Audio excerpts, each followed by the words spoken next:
Warahmatullahi wabarakatuh. Alhamdulillah, wassalatu wassalamu ala Rasulillah. Saya nak respon sikit tentang isu influencer lah, yang suaminya melafazkan cerai. Dia kata, aku ceraikan dia, talak dua.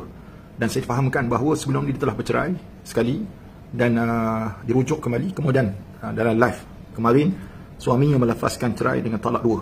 Diulang sebanyak beberapa kali lah talak dua tersebut.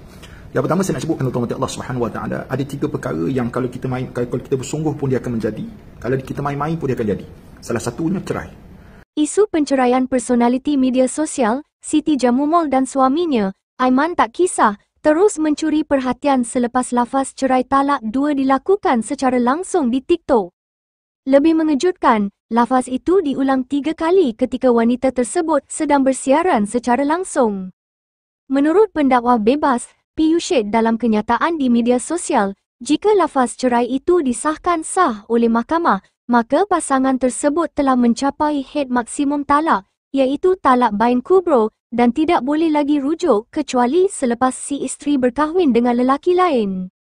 Beliau juga memaklumkan, lafaz cerai yang jelas tetap sah walaupun dilakukan dalam keadaan marah, selagi si suami sedar apa yang diucapkan. Mengulas mengenai tindakan melafazkan cerai ketika hamil, Piyush berkata ia tidak haram, namun wajar dielakkan kerana boleh menjejaskan emosi ibu dan kandungan.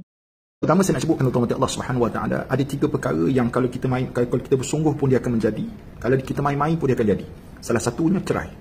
Cerai ni kalau kita bergurau dengan isteri kita pun, dia akan jadi cerai, jatuh talak. Dan kalau kita bersungguh pun jatuh talak juga. Termasuklah cerai dan kes yang anak muda ni yang dikatakan influencer. Saya pun tak kenal siapakah mereka berdua ni, cuma nak nyatakan bahawa dalam keadaan isteri pula dalam keadaan mengandung, diceraikan buat kali kedua dengan talak dua.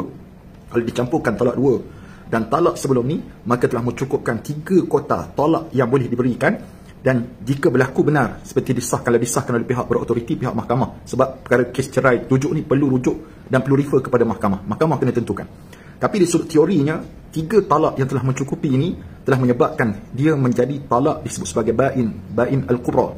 Talak yang mana tidak boleh dirujuk kembali isteri tersebut sehinggalah dia selepas selesai iddah. Iddah wanita yang diceraikan dalam keadaan hamil setelah dilahirkan anak yang dikandungkan itu, baru dia boleh kahwin lain. Maknanya kalau dia bercerai pada usia kandungan baru sebulan, dia kena tunggu 8 bulan lepas lahir anak, tunggu habis pantang baru dia boleh berkahwin.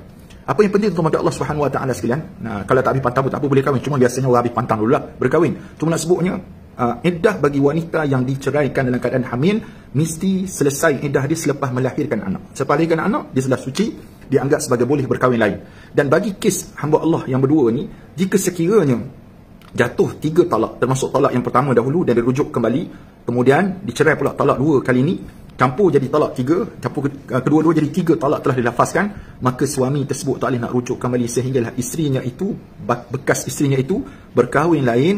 Dan syarat berkahwin lain mesti suami yang baru itu merasai dia, maksudnya bersama dengan wanita tersebut dan diceraikan, baru suami yang lama ni boleh kahwin balik. Tidak boleh sekiranya kita upah Cina buta.